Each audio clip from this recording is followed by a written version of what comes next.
Hello అండి, welcome to my channel. ఈరోజు కొబ్బరి పాలతో రైస్ చేద్దాం రండి. ముందుగా కొబ్బరి చిప్పల నుంచి కొబ్బరి ఇలా వేరు చేసుకొని చిన్న చిన్న ముక్కలుగా కట్ చేసి పెట్టుకోవాలి. వీటిని మిక్సీ జార్లో వేసి కొద్దిగా వాటర్ వేసుకొని బాగా మిక్సీ పట్టుకోవాలి. చూడండి, ఈ విధంగా వేసుకోవాలి. ఒక పల్చని క్లాత్ తీసుకొని మనం మిక్సీ పట్టిన మిశ్రమాన్నంతా అందులోకి వేసి కొబ్బరి పాలను వేరు చేయాలండి. ఇలా క్లాత్ పైన వేసి చేత్తో ఇలా పిండితే పాలన్నీ సపరేట్ అవుతాయి. ఇలా మళ్ళీ ఆ కొబ్బరిని మిక్సీ జార్లో వేసి కొద్దిగా వాటర్ వేసి పిండుకోవాలి. ఇలా తయారవుతుందండి కొబ్బరి పాలు.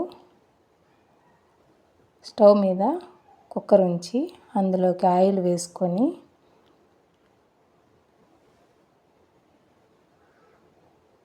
ఆయిల్ హీట్ అయ్యాక బిర్యానీ సెలవులండి, ఇవన్నీ బిర్యానీ సెలవులు ఇందులోకి వేసుకోవాలి. ఒక పెద్ద ఉల్లిపాయ సన్నగా కట్ చేసుకొని, పచ్చిమిరపకాయలు 6-7 కట్ చేసుకోవాలి. జీడిపప్పు 6-7 పలుకులు వేసుకున్నానండి. ఈ విధంగా వేసి బాగా వేపుకోవాలి.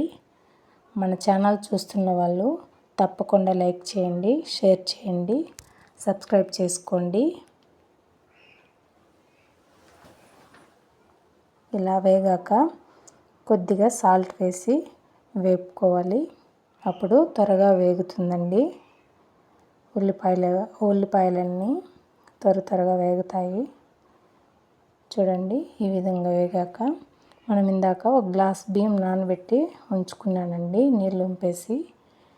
అల్లం వెల్లుల్లి పేస్టు, ఒక కరివేపాకు ఒక రెమ్మకు తీసుకున్నాను. ఇందులోకి వేసుకొని బాగా వేపుకోవాలి. అల్లం వెల్లుల్లి పచ్చి వాసన పోయేలాగా వేపుకోవాలి.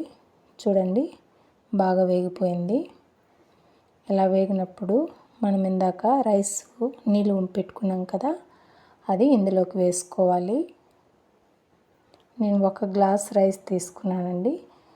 1 గ్లాస్కి 2 గ్లాసుల కొబ్బరి పాలు వేసుకోవాలి.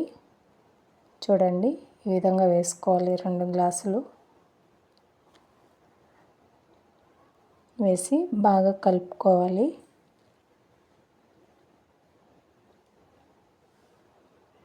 ఉప్పు కారాలు మాత్రం మీ టేస్ట్కి తగినంత వేసుకోండి. నాకైతే కొద్దిగా సాల్ట్ తక్కువ అనిపించిందండి, అందుకే కొద్దిగా వేస్తున్నాను. సాల్ట్ వేసి మళ్ళీ ఒకసారి గరిటెతో కలుపుకోవాలి. ఇందులోకి పుదీనా కానీ టమాటాలు కానీ వేయకూడదండి, కొత్తిమీర మాత్రమే వేసుకోవాలి. ఇలా కొద్దిగా కొత్తిమీర వేసి కుక్కర్ ఉంచి 2 విజిల్స్ వచ్చేదాకా ఉంచుకోవాలి. తర్వాత విజిల్ చల్లారిన తర్వాత చూడండి, ఇలా రెడీ అవుతుందండి రైసు. ఇది చాలా కమ్మగా ఉంటుంది.